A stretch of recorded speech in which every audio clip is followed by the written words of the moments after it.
This past Sunday marked the 57th anniversary of what is known in Selma, Alabama as Bloody Sunday, and to commemorate that day, there was a symbolic march across Edmund Pettus Bridge, which is where Bloody Sunday actually took place, and there were also numerous speeches which all essentially translated into vote blue no matter who. But without a doubt, the biggest name in attendance was Madam Ski Wee herself, better known as Kamala Harris. And while in attendance, she delivered another tired speech about voting rights and blah, blah, blah. But did she one time bring up reparations for the descendants of American slavery? No. Did she speak on closing the racial wealth gap? No. There was absolutely no talk of economic justice at all. But what she did make sure to do is disrespect the 57th anniversary of Bloody Sunday by linking this historic moment of the civil rights movement with the current war between Ukraine and Russia. Since the beginning of the war, the Ukrainian military, as well as its citizens, were displaying anti-black racism by blocking Africans from crossing the Polish border, kicking them off of trains and buses, making African women sleep outside in freezing temperatures with their children, while escorting white Ukrainians into the safety of Poland. The Ukrainian military even went as far as to try and force Africans to fight in the military to defend Ukraine. They even told us, like, we are going to give you guns and you're going to fight for Ukraine. I said, hi? We're going to fight for Ukraine? We are not Ukrainian. We are black. So how can we fight? How can we fight for Ukraine? If we fight for Ukraine, we are going to die first because we are black. When they will see, oh, look at those black people. I think they are from they are from NATO. So we have to kill them first. So how could they think that way? Come on. Ukraine. Don't you for one second think that Madam Ski Wee is oblivious to the anti-black racism happening in the Ukraine. She is fully aware, yet still made it a point to try and sell black Americans on supporting Ukrainians on what was supposed to be a historic day about the history of the descendants of American slavery. Barely 30 seconds into her speech, this is what she had to say. Good afternoon, Selma. Good afternoon. Kendra, thank you for those inspiring words. In the great tradition of Alabama State, you are a leader of outstanding passion and purpose, and it is wonderful to have shared the stage with you. So, Selma, before I begin, I want to say a few words about the situation in Ukraine. Today, the eyes of the world are on Ukraine and the brave people who are fighting to protect their country and their democracy. And their bravery is a reminder that freedom and democracy can never be taken for granted by any of us. Now, for as short as that soundbite was, it was more than enough for major publications like Time magazine to pick up on it and turn that inch that Kamala Harris gave them into a mile with their intersectional magic. The residents of the battles spread across Ukraine and the domestic political fight against laws designed to restrict the voting rights is one that requires a deft touch, one that Harris's background lends her. In politics, there are just some biographies that bring stronger credibility. When Hillary Clinton spoke on women's rights, she didn't have a credibility hurdle to overcome. When John McCain came out forcefully and consistently against torturing prisoners, the world listened to the former prisoner of war. When Gabby Giffords and Mark Kelly speak about gun violence, it's impossible to discount them. Well, when it comes to the unfinished work on civil rights in this country, Harris enjoys that standing too. In the balance of the speech, with the iconic Edmund Pettus Bridge just to her left, Harris confronted the incomplete work to protect voting rights in this country. The U.S. Supreme Court in 2013 gutted the law passed months after the original Selma March, arguing that protections for black voters were no longer needed in states with deep histories of discrimination. In the years since, states have moved methodically to make access to ballots tougher. Harris's rhetoric on voting rights was in tandem with the events unfolding in Ukraine. At this moment, we are faced with a choice that we have faced many times before. Do we stand or do we fight? Do we stand or do we fight? That makes absolutely no sense. And it didn't sound any better coming out of her mouth either. And yes, people are tired and frustrated and at times scared.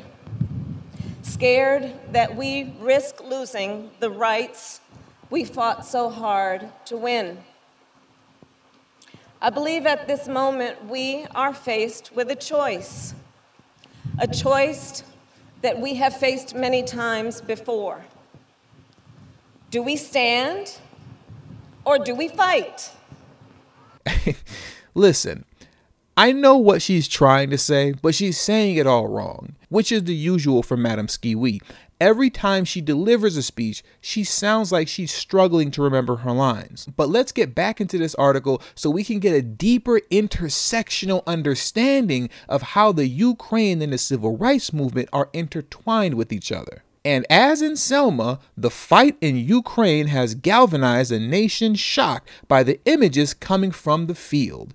There's part of our minds that reacts the same way when confronted with such brutality, whether it is a black activist being beaten by a police officer or a mother marching across a muddy field fleeing assured violence. It's easy to see the situation is wrong and there is something in the American gut demanding a remedy. Still, there remains plenty of worry about just how long Ukraine can hold off Russia. The power dynamic is simply impossible to ignore. At some point, resistance reaches its limits and persistence becomes the test. In Selma, for instance, the marchers were twice turned back before successfully crossing the bridge with the protection of almost 2,000 National Guardsmen. In the Ukraine, there is a similar resolve among the people, but a lack of partners willing to stand with them on the field. Harris rang that bell loud and clear for all who listened in Selma. In her own way, she was drawing the comparison between those who marched in Selma and those who fight in Kyiv. For black voters skeptical of a war, this was an argument for intervention, rooted in the intersectionality. Oh, you gotta love that word. I'm gonna say it one more time. Rooted in the intersectionality of politics. And as Harris heads to Poland and Romania this week for talks, world leaders should watch her remarks in Alabama for a clue about what she's advising President Joe Biden. Harris understands the stakes, and European leaders should listen to Selma. Now that was a mouthful of intersectionality BS. But look, based on the anti-black racism happening in the Ukraine, Kamala's speech and this Time magazine article is wildly offensive, but the reason that this is even allowed to occur is because of the refusal of the United States government to acknowledge the descendants of American slavery as their own unique ethnic group separate from other so-called black people. If they were acknowledged as such, then you'd never see a half Indian, half Jamaican woman who was raised on the Indian side of her family that moved to Montreal, Canada when she was 12 years old, now standing at the Edmund Pettus Bridge blaspheming Bloody Sunday by linking it with the war in Ukraine. You see, it's in the best interest of the United States government to ensure that the descendants of American slavery are never officially recognized as a distinct ethnic group, because individuals like Kamala Harris won't be able to fall back on the legacy of the descendants of American slavery. And if Harris can't do that, and wait a minute now, let's not forget about Barack Obama as well, the half-white, half-Kenyan man who spent the first half of his childhood growing up in Indonesia, and then the latter half of his childhood growing up in Hawaii, being raised by his white grandparents who they themselves are descendants of slave owners. Let that sit on your mind for a moment. To date, we have not had a president or vice president who is an actual descendant of American slavery, but what we have had is a man passing as a descendant of American slavery, but who is actually a descendant of slave owners. You see how this all works? If these two can't fall back on the legacy of slavery, Jim Crow, and everything else in between, then they might as well be white.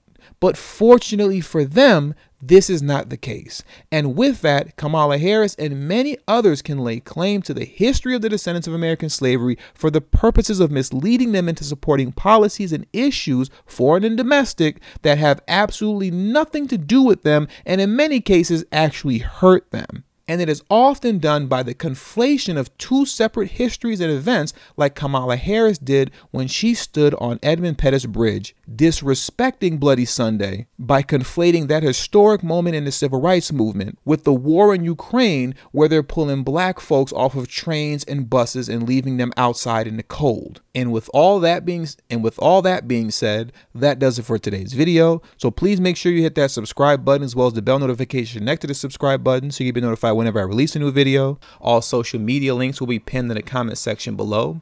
Please make sure you text tdhiphop to number 33222. That's tdhiphop to number 33222. That way you'll get a direct text notification whenever I release a new video, but it also serves as a protection plan for myself in case YouTube ever gives this channel the axe. I'll be able to send you a direct link to where you can find me next. And last but not least, for those of you who have a love and appreciation for the work that I put in on this channel, the #1 way you can show your support is through Patreon. For only $3 a month, that will help put me in position to take TD Hip Hop Media off of YouTube. Remember, the goal is not to grow big on YouTube, but to grow independent of YouTube. And for those who have issues with joining Patreon, you could also hit the join button that's next to the subscribe button, and that way you can become an official channel member for as little as $3 a month as well. And lastly, if you have not already, please make sure you join the emailing list. There is no way that I can go independent of YouTube if I cannot take the audience with me. And the link to that will be pinned in the comment section as well. Thank you for your time, and until the next video, peace.